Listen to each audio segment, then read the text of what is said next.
Hello mga kapuso! Ako si Dr. Ana Tuazon, ang inyong kakwentuhan na psychologist sa Share Ko Lang. Meron ka ba naging major life event na nahirapan kang tanggapin? Yung kahit anong effort mo mag-move on, parang may humihila sa'yo pabalik.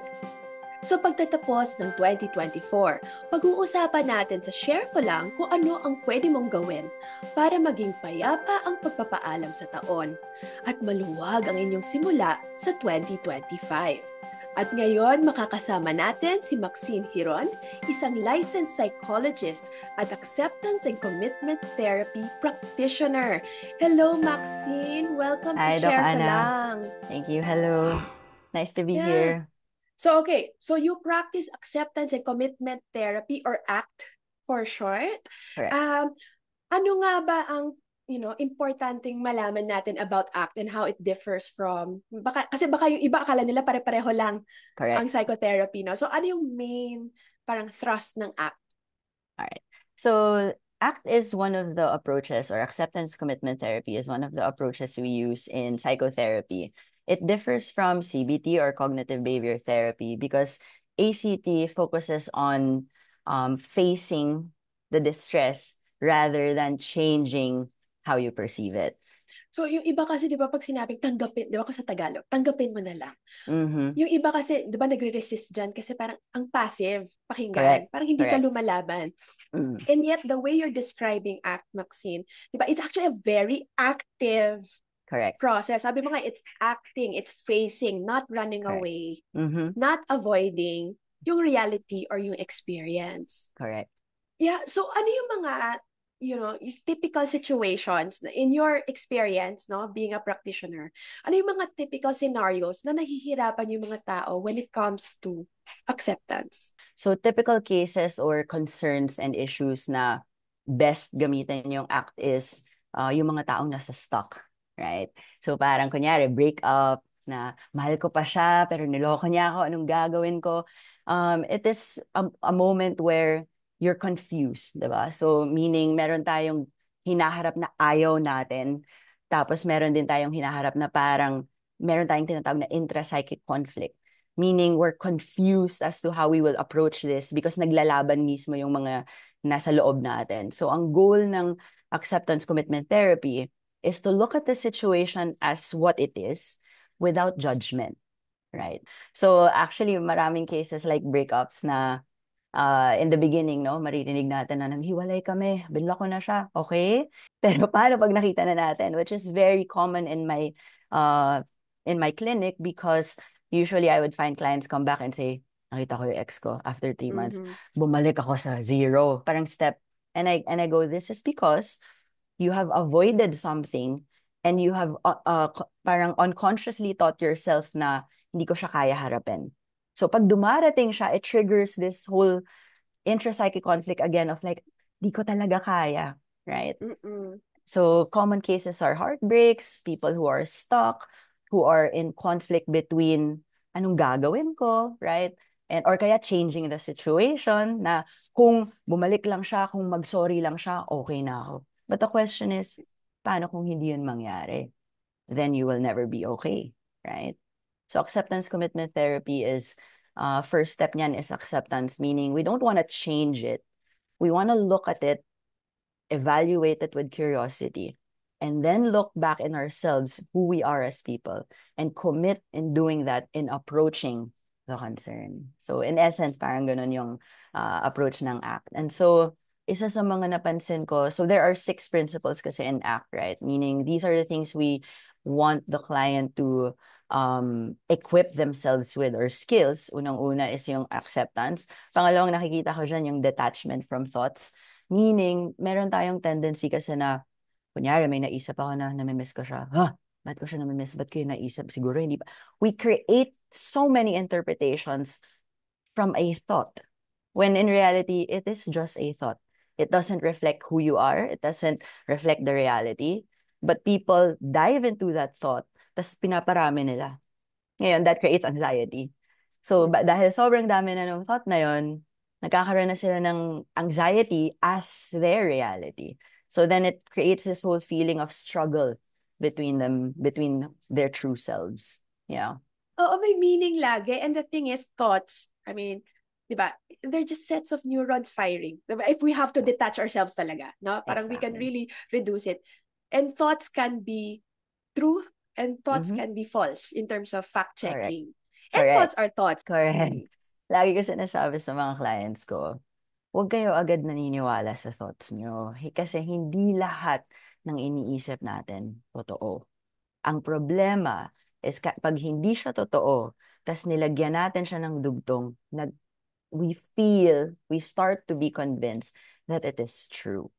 Right? Mm-mm. And what we think eventually influences how we feel. And then it goes back to the thought again na ayan na nararamdaman ko na. So, totoo na talaga yung thought. Which makes everything complicated, in fact. Yeah.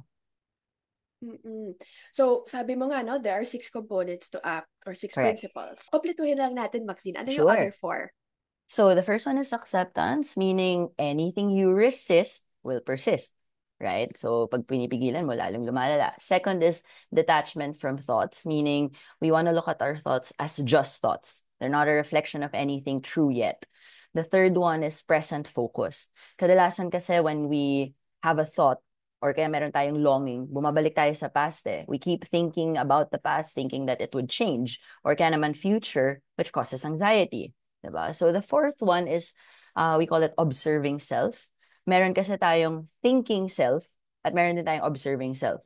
And then the fifth one is values clarification. Ibig sabihin, ito yung mga values kasi is our compass eh. For example, guilt.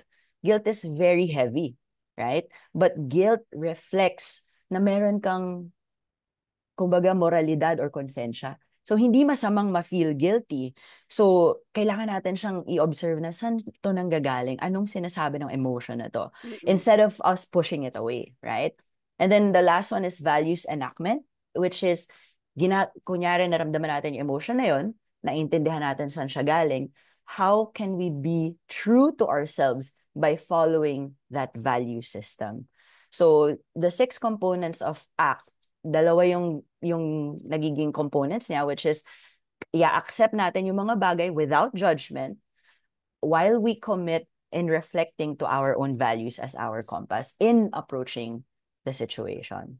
Parang you need to accept something before you can let go. Syempre tayo mga psychologists, alam natin yan sa emotions and thoughts. We need to Correct. accept our emotions without judgment. Kunyari, let's say accept our anger, accept our sadness, Correct. accept that it's lonely to end. Di ba? When you're coming out of a relationship. Yeah. And so kanina breakups, no? Punta naman tayo sa ibang mga ibang common na situation. How about letting go of your dreams? Mabigat yan. Malaki yan sa mga kapuso natin eh. Yung nag-let go sila ng dream job, ng dream path in life, di ba? Yung, like letting go na, kunyari, hindi na ako magkaka-family, or kaya, how do you let go of a dream? Okay. Mabigat yun.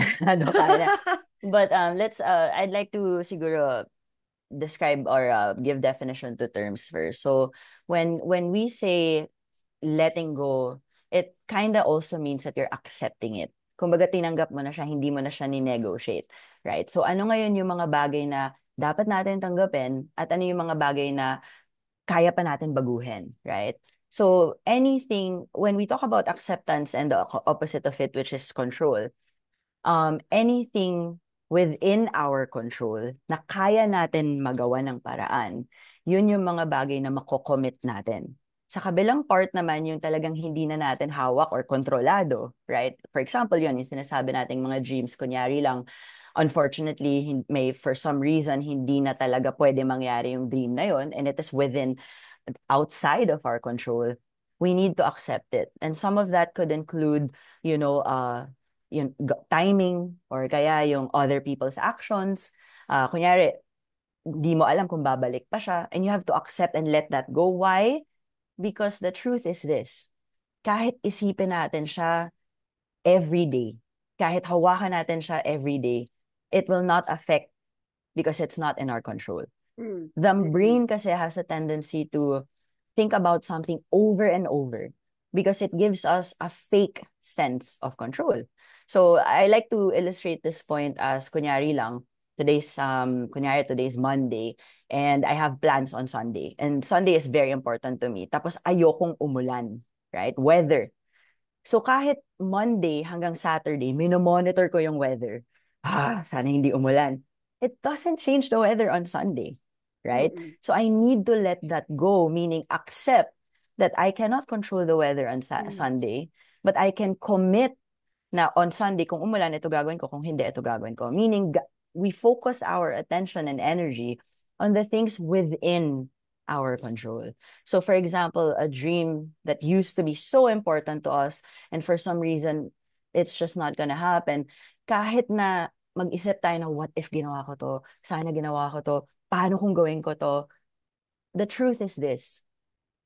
Ang sakit man sabihin, but it is a waste of time. At sinasaktan lang natin yung sarili natin because there's absolutely nothing we can do about it anymore.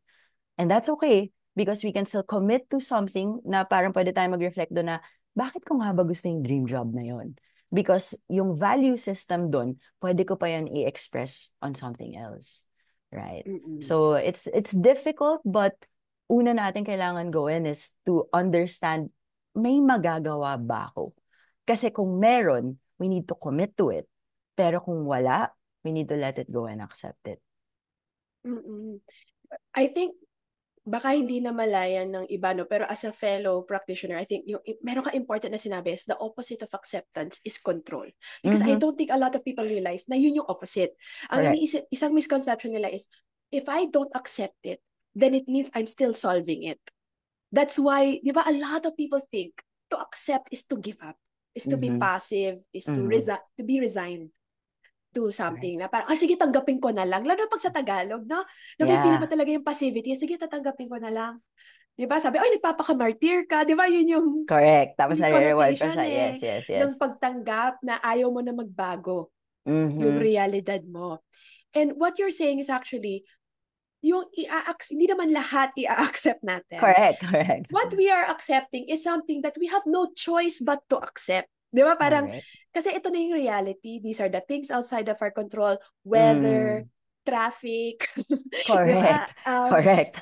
Na, that there are these gatekeepers in our, in every job, dream job, etc. And actually, the more natanggap natin na wala tayong control doon, then sabi mo nga, it's a waste of time because time is precious. Right? Correct. Because the time we spend wishing on the what ifs, we can use that towards the things na may control talaga tayo. Nasabi mga, okay, kung hindi pwede sa company na to, let's say my dream job is nakatali doon sa specific company. And at least for the moment, for the present, medyo walang movement in terms of actualizing that dream. Yes. Kumbaga, wag natin hindi naman porket hindi na siya nangyari doon, hindi na siya pwede mangyari ever. So for example, yun, tama yun, meron tayong gustong dream, kaso hindi talaga siya timing today. My first question to that person is, bakit mo gusto yun? What is going on inside of you that really pushes you to pursue that? Wag natin siya sayangin kasi totoo yun sa'yo importante siya sa'yo. Humanap tayo ng ibang paraan or options na magiging totoo ka pa rin sa sarili mo, pero sa ibang bagay na kontrolado mo na, right? Kasi ang nangyayari when we ruminate or we focus on the things that we can control, again, nasa stuck tayo lalo. Ibig sabihin, kasi kung dati sana, and then, because you start to negotiate with something you cannot change, you're basically putting less and less hope in you, right? So acceptance to me is like this. You see it for what it is. Instead of wasting your energy changing it, you're gonna use that energy to cope through it. Right? Kumbaga, hindi na natin to mababago. We need to accept the fact that this is what it is. And acceptance commitment therapy kasi is, for me, the most effective way to understand yourself as well. Kasi hindi para nating tinuturo sa mga tao or even sa sarili natin na hindi mawawala ang problema ng buhay. Right? Hindi natin siya pwedeng iwasan. And then minsan, parang kung hindi pa nila talaga, di ba, wala pa sila doon. Yung talaga completely moved on or accepted the whole, yung parang it's a process of grieving when you end something or when you let go of a dream. Di ba? May grief din yun. Pero so pag hindi pa sila doon, minsan sabihin ko na lang, ang i-accept na lang natin na impatient ka. Accept, di ba? Accept the impatience without Correct. judgment, with Correct. kindness. It's Correct. okay. I know this is what I need to go through, and I also said, di ba? I'm also accepting that there is Correct. impatience in here. That's Yes. why it's even harder to Correct. go through. Correct. That's a really nice one. No, just accept that this is what you're feeling today. Yeah. Mm-hmm. I agree with Mm-mm. that. So, merong iba, aside from, kasi talagang, syempre, breakups, and there are other life events also, no? Na talagang, mahirap tanggapin, and perhaps, maybe, yun na nga, wala tayong choice, pero tanggapin. Pero ang hirap pa rin, kahit alam natin Of wala tayong course. choice. Of course. Ang hirap pa rin, which is, for example, if something changes na in our lives na hindi reversible. So, kunyari, chronic Right. conditions, di ba yung mga people with chronic pain, Mm. you find out you have diabetes, asthma, things like Right. that. Mm-hmm. And I know ACT kasi is used really well, no? As a pain as a pain intervention for Correct. this. Pero when it comes, kasi yung breakup, parang in a way, meron ka pang sense, makaka-move on ako dyan. After a while, hindi ko na siya, talaga genuinely moved on Correct. na ako. What about things that stay with you? Diba? Wow. Accepting the things that stay with you. That's a really good one. I like what you said there about pain. Na it is actually really used for even body sensations. I don't know if you've seen yung mga ice bath, yung mga players, diba, pag mga athletes. Mm-mm. And you know when you dip your arm in a bowl full of ice, di ba masakit siya? Parang it's very uncomfortable. But if you notice the mechanism behind why can people do this, yung nakalubog sila sa sobrang sakit yun eh, masakit yung sensation in the body. It's really them breathing through it. Meaning, they put a distance between the pain and how they're perceiving it. How? It's when you get yourself immersed in something uncomfortable, our instinct is, ayoko to. But if you, mas dumadali siya. Of course, nandun pa rin yung sakit, yes. But there's another concept in ACT na tinatawag natin na parang distancing yourself or observing yourself. Na parang when we create this space na medyo kaya natin siya matolerate. That's why one of the things I encourage my clients to do is don't use your symptoms as who you are, right? That's why we don't want any diagnosis to be that person's identity because we can get fused in it, Mm-mm. right? So ang lago sinasabi sa mga clients ko is pag dumarating na yung anxiety, right? Because if we think we are the anxiety, then how we create a solution if we think we are the problem? So in terms of pain and really being immersed into something chronic, sometimes we have to create na hindi lang naman ako yung pain na to. There's more to me than what's happening. There's more to me than just having this disorder, right? I'm a good mom. I'm a parent. I'm a friend, and so we create ways to kind of allow that experience to be there without changing it. But it's not all that there is to it. Meron pang isa kasi yung iba, iniisip nila, pag sinabi mo kasi, acceptance, di ba, parang you encourage them to accept. Parang yung iba, napaka-invalidating mo naman. Di ba? Parang they get offended Correct, sometimes. correct. I But would just, tanggapin mo na lang. kasi di ba, again, pag sa Tagalog talaga, no, tanggapin mo na lang. Yeah, Mag-move yeah. on ka na. So, Mm-hmm. how can we encourage people towards acceptance in a Mm-hmm. manner na hindi naman nakaka-invalidate? Para siguro sa mga well-meaning friends and loved ones who want to encourage, di ba, Okay. others. I really like that. Kunyari lang, I'll use an example. Let's say may gathering na family reunion, di ba? Tapos makikita na naman natin si tita or si lola or si relative or si anyone na laging sinasabi, oy, tumaba ka or ba't wala ka pang asawa, yung mga ganyan. It's very invalidating. Acceptance in that sense means ganun talaga si tita, right? But it doesn't mean na mataba ako.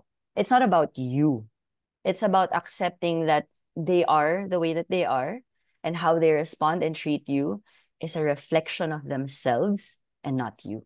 Kung naiintindihan ko na that's really just how she is, hindi ko ito tolerate yon. So I will commit to my values of self-respect, confidence, that I would assert myself, tita, naiintindihan ko na ganito. Some people, pag tinitignan natin yung context na, yaman na, mag-move on ka na, I always look at intentions.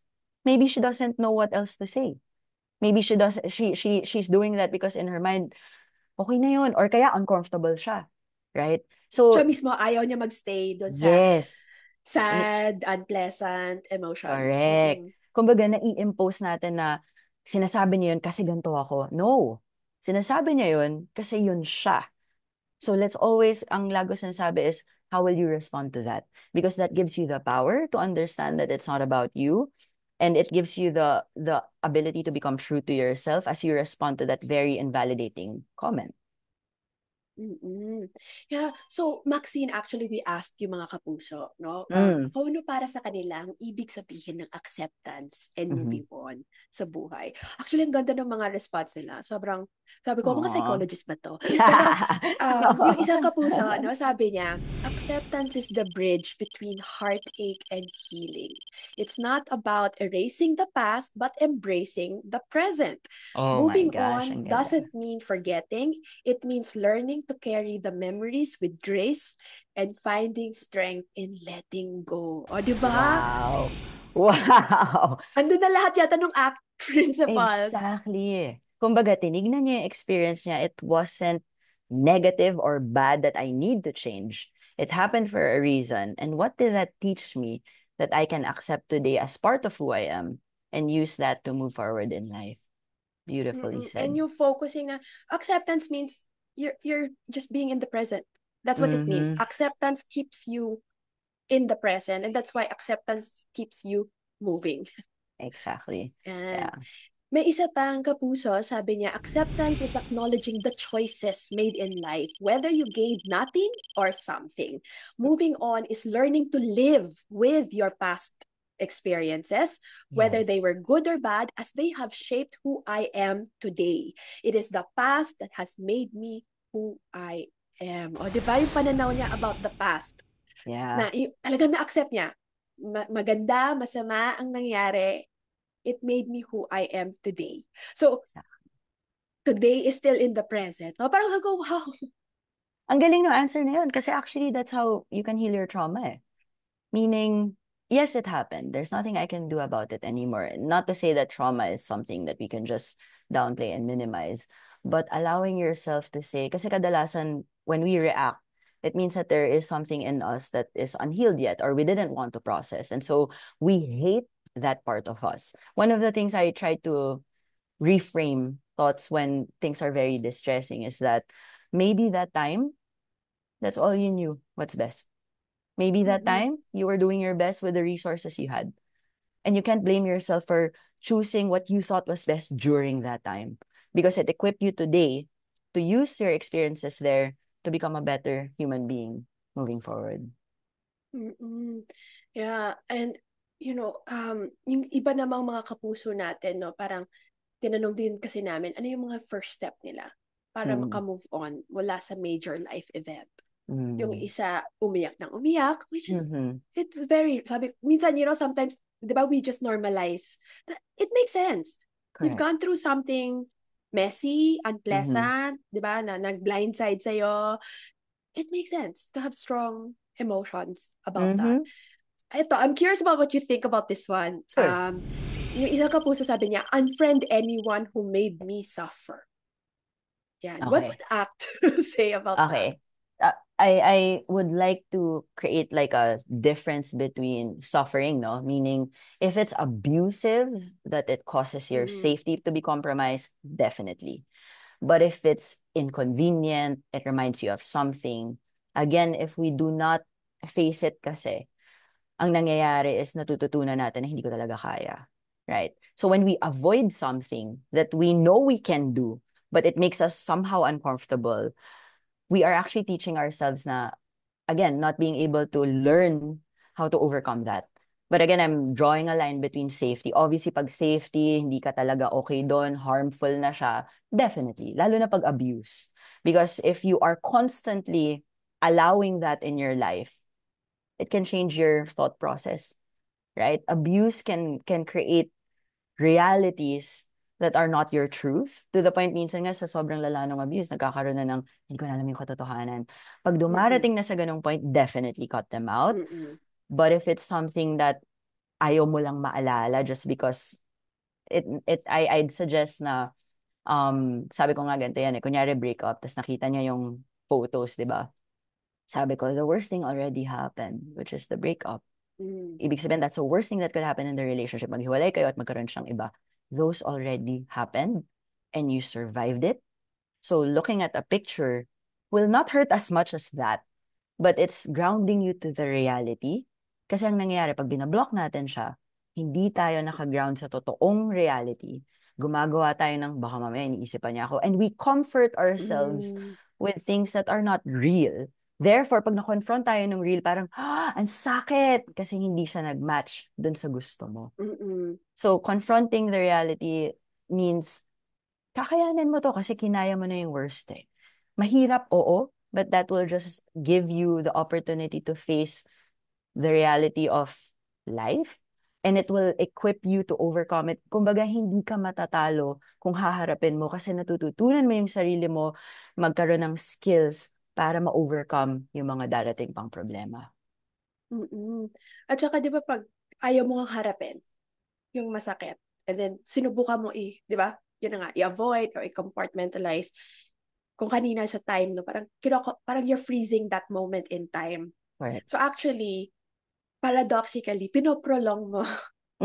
Yun sinasabi sa mga tao, parang it's sort of counterintuitive, di ba? Correct. The more you refuse to accept, the longer the actual suffering will be. Correct. But if you don't freeze it in time, you allow the natural course of, di ba, parang, okay, eventually, di ba, every day, it gets a little bit, di ba? I mean, hindi naman linear. Minsan may talagang roller coaster. Parang waves of emotions, yes. right? But still, you allow the, di ba, nature's course to take its place. Correct. But if you sort of, with your thoughts and in your emotions, you, di ba, kinahon mo, freeze mo. That's why every time you look back, it's still scary. Yes. Meron nga akong analogy dyan recently eh. Kasi I have a son, 4 years old na lalaki na magulo, syempre ang daming energy. Pag nasasaktan yung anak ko, tapos nagkakasugat siya, this is how I look at it eh. Parang physical wound, let's say nagkasugat yung anak ko, and because ayaw niya lagyan ng gamot, masakit, ganun din tayo eh, we want Band-Aid. So yung anak ko sasabihin niya, Mom, can I have Band-Aid? So pag nilagyan natin yung sugat ng Band-Aid without treating it, nagkakaroon ng infection. Right? And so ang nangyayari, nagkakaroon siya ng, hindi na siya dumudugo, pero meron siyang skin on top. And that infection, pag napipindot, sobrang sakit. So like a psychological wound, na okay na yan, huwag na natin isipin yan, okay na yan. Tapos may nag-trigger that reminds you of that, sobrang sakit. Ibig sabihin, in therapy, we want, like a physical wound, we want to able to open it again to drain it out. Meaning, we have to talk about it again for you to understand those feelings and drain it out, because that's where true healing happens. And I was just talking to one of my good friends. Sabi niya sa akin, ganda ng analogy na yun. Kasi ang doctor siya, he explained to me that an infection na hindi ginamot, pumupunta sa dugo, pumupunta sa buong katawan. Similar to a psychological wound, na yung takot mo dito, lumalaki siya, napupunta rin siya sa iba't ibang aspeto ng buhay mo. So, don't take the shortcut. Because the shortcut will continue to damage many other things, right? And you're not being true to yourself. Kaya nga sabi ko, yung katulad ng physical na nag-workout, yung lifestyle change is the one that we want compared to the quick result. So, don't take the shortcut. There's nothing around it, only through it. Okay, and with that, thank you, Maxine. So sana, meron pa tayong a few days, mga kapuso, para at least kung naniniwala kayo sa pagpag, 'di ba? Para by the time mag 2025, 'di ba? Less burdens. Let's choose what we want to take with us. 'Di ba? To the new year. Diba? So, ayan, thank you, Maxine. Thank you, and thank you for sharing with us today. With the end of 2024, kami din sa Share Ko Lang ay magpapaalam.